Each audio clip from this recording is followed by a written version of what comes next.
From advertising to software as a service to data. Across all of our programs and clients, we've seen a 55 to 65% open rate. Getting brands authentically integrated into content performs better than TV advertising. Typical lifespan of an article is about 24 to 36 hours.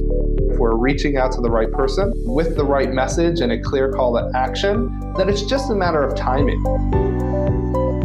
Welcome to the MarTech Podcast, and I Hear Everything production. In this podcast, you'll hear the stories of world-class marketers that use technology to drive business results and achieve career success. We'll unearth the real-world experiences of some of the brightest minds in the marketing and technology space so you can learn the tools, tips, and tricks they've learned along the way.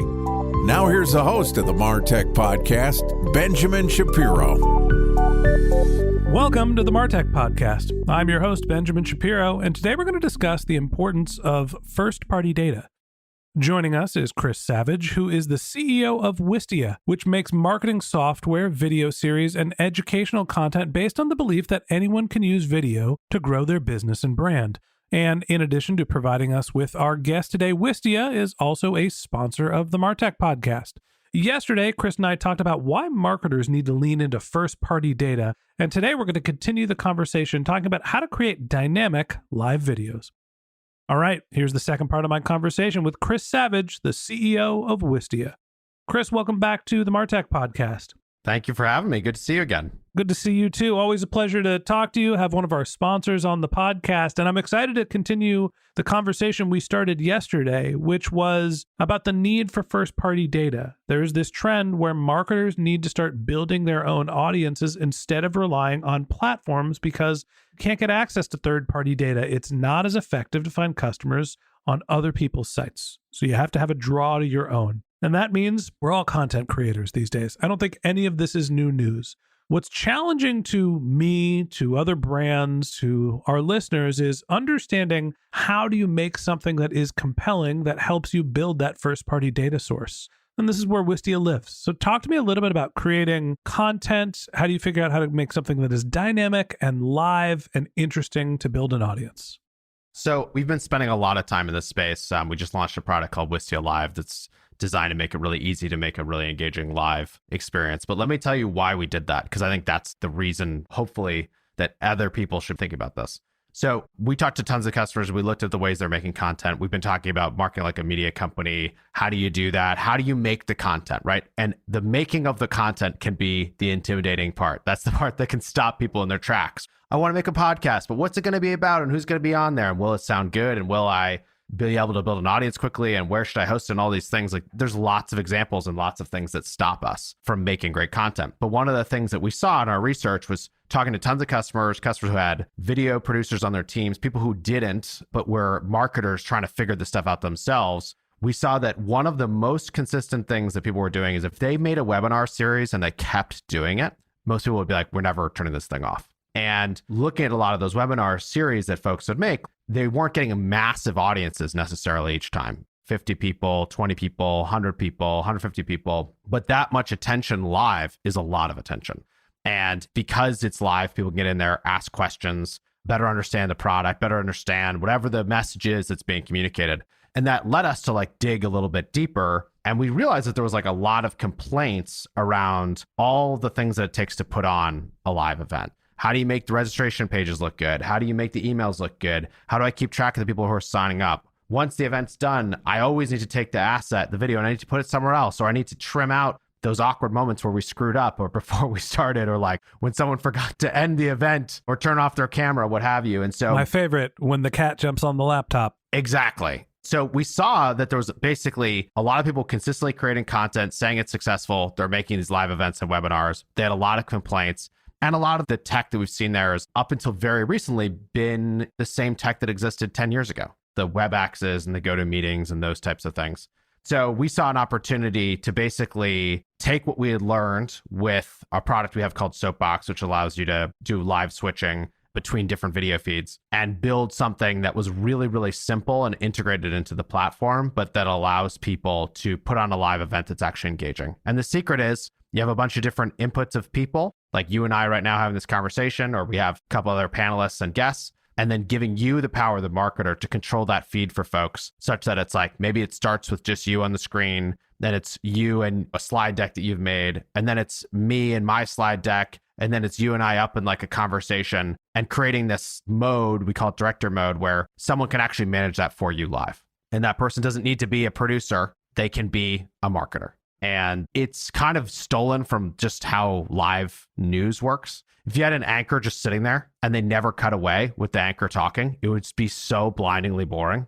But because they have cutaways and they have these other little tricks that they do, it feels far more engaging. So we tried to take that power and put it into a product. And the goal being, make it even easier for people who are doing these consistent things to level up the engagement of those events. There was so much to unpack there, and I'm going to start off with you telling me why I'm wrong. I've gone into creating the content for my audience saying, we are audio only, face for radio. What can I tell you, folks? I felt like my core competency was being able to communicate, create great audio, and I didn't necessarily want to get into video, and I felt like editing video was more expensive. And that's where I started. We've been doing the Martech podcast. We're coming up on almost 5 years of publishing now. And I'm starting to think that I'm wrong. I'm starting to think that we need to capture our video. We need to edit that, create YouTube videos, syndicate them. We need to be broadcasting live instead of recording privately. Why was I wrong 5 years ago, and what should I be doing now? It's not even that you were wrong 5 years ago. It's the market's shifted and the audience expectations have shifted. Thank you for being generous with my ego. Go on. Of course. The way I like to think about it is that the audience is in control. They get to choose how they want to consume. Some people want to read, some people want to watch, some people want to listen. And all you're really doing by creating the other forms of the content is you're letting somebody, if you have the video form, there are some people who would want to watch the conversation, especially if there's any visuals or examples, like they will want to watch. There's some people who do not want to watch because they are going to consume this like in their daily habit, right? Whatever it is, they're going to consume this on their commute, or they're going to consume this when they work out, or when they go on their walk, or before they go to sleep, or there's some habits that's listening. And then there's some people who are going to say, yeah, I might rarely listen or watch, but I do always want to look at the episode and skim through the transcript or the notes to see like, hey, what are the interesting things I can learn from this? And it's my belief that people want choice. So you want to give them the choice is the first thing. And then the second thing is the technology exists now that it's easier to manage the video part. Like 5 years ago, you had to have the external camera. It felt like video editing was much harder. There's tons of tools today to make that much easier than it used to be. We have something at Wistia, which I'm proud of, that's not ready for editing a podcast, but editing something shorter, simpler you could do, or editing just a webinar where you're keeping 99% of the asset. But Descript is a fantastic product. There's a bunch of products now that are coming out to make it much easier to manipulate video. That's another thing. And then when the apex content is video, you get it all. It's kind of that simple. So if you have the video version, you can have the video version, you can have the audio version, you can have the text. It's harder to add the video if you don't obviously record it. You're signing yourself up for more work. That's actually the big problem that we have is there's 1,400 episodes of the Martech podcast that we've published, and we didn't record the video for the first 1,300. Now we're recording the video. We're just not doing anything with it. You should start with clips. I wouldn't start with the whole episodes. I would start finding what you think are the juiciest clips and playing around with those on social, like playing around with those on YouTube Shorts and playing around with those on Instagram and TikTok and see what happens. My podcast, I'm a video guy, but we said when we started my podcast just 2 years ago, we're going to start audio only. We're going to make this the easiest from a production standpoint. We want this to be as easy and fast as possible. So that's why we did that. And then after about a year, we were recording Zoom as a backup. We said, hey, should we just start releasing some of these video episodes and see what happens? And what we learned was on our site, the video episodes get double the play rate of the audio, and they have more engagement. Like people spend more time with them. We're like, this is funny because it's not even optimized for this yet. That's like the secondary thing, but there clearly are people who have the demand to do that. Then we started taking clips from the show, using the clips all on social. And we've had a few real hits through doing that. So it's been this evolution. And I think if you have the assets, just find the small clips and use those and test those. And as you figure out what's working, it'll also probably change the show slightly in terms of the questions you want to ask or how you want your guests to record themselves or what have you. And you just iterate and make it work. So where does live play into this? One of the reasons why I've been hesitant to go live is I like to be able to have ad hoc conversations that aren't meant for public consumption with my podcast guests. I like to be able to say off the record, tell a dirty joke, and then we move back into recording the podcast. If I'm live, everybody hears my dirty jokes. They're not that good. Don't worry, everybody. Well, it's probably not a good thing to do live. You're right. I'm not saying everything should be live at all. I think when you're doing the live stuff, make it a special event. It does change, in a podcast world, it changes what the experience is for the guest and the host, or the conversation in general. It adds a level of pressure to it. But that same reason is why people will watch it, is because they know there's the added pressure and the excitement of seeing what's like going to happen. It feels like you're getting it unfiltered. So it's a different medium, right? I think we do see that in a world where people are afraid to sign up for things, or they don't want to just like put in an email address to get like a PDF, people will sign up with an email to go to a live event. That feels like a very low price to pay for something that's high quality. Yeah, it's interesting. I feel like people would give their email address to learn that I am truly a dumbass without my editor. Panos, thank you for all your hard work. I know it's been a long haul the last couple of years. We love Panos. We love Panos. You were going to say something, Chris. I just think putting on an event and making it the experience really good, the tech has just changed dramatically. We have this. There's other products that have this. StreamYard has this. But the ability to have multiple people on camera switch between them and different feeds, you're basically switching it from something where you had to have the expert sitting in the room with the panel and OBS, like controlling it for you, to you can do it yourself.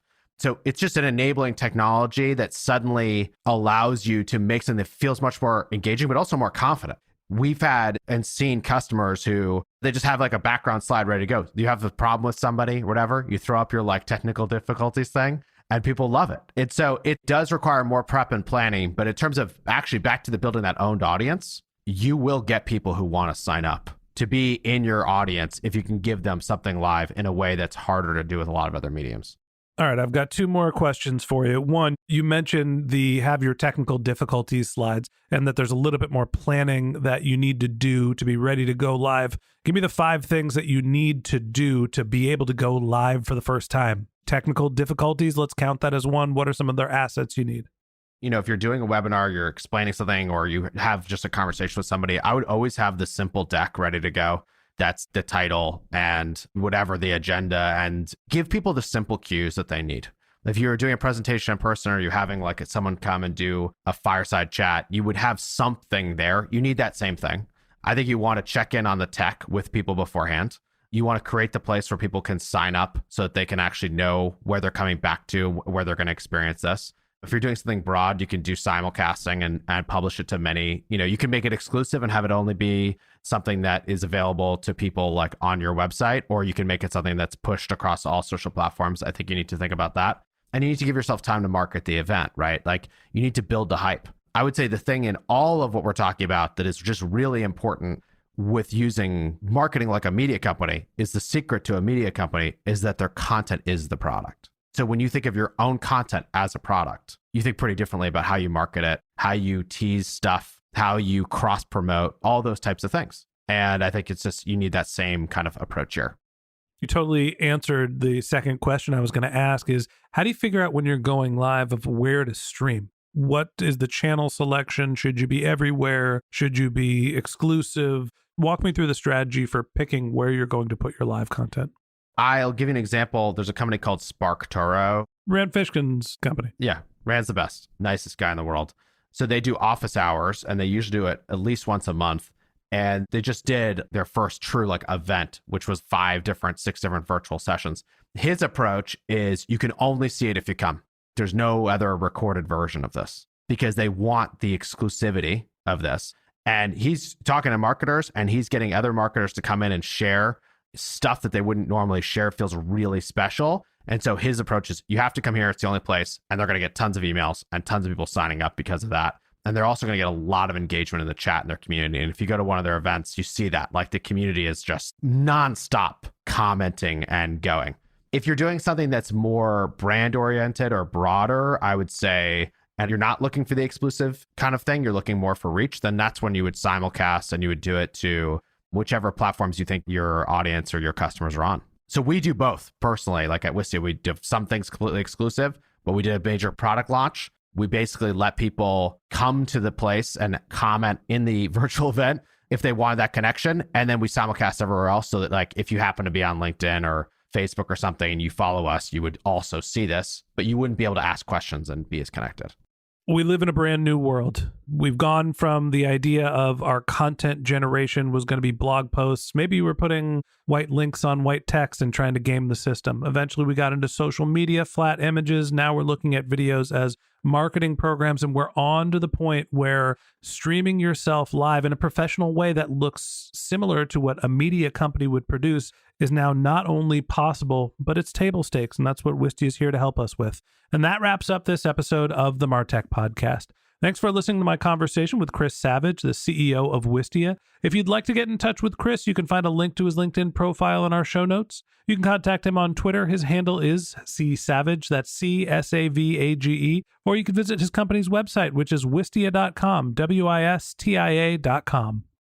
Just one more link in our show notes I'd like to tell you about. If you didn't have a chance to take notes while you were listening to this podcast, head over to martechpod.com where we have summaries of all of our episodes and contact information for our guests. You can also subscribe to our weekly newsletter, and you could even send us your topic suggestions or your marketing questions, which we'll answer live on our show. Of course, you can always reach out on social media. Our handle is martechpod, MARTECHPOD, on LinkedIn, Twitter, Instagram, and Facebook, or you can contact me directly. My handle is Ben J. Shap, BENJSHAP. And if you haven't subscribed yet and you want a daily stream of marketing and technology knowledge in your podcast feed, we're going to publish an episode every day this year. So hit the subscribe button in your podcast app and we'll be back in your feed tomorrow morning.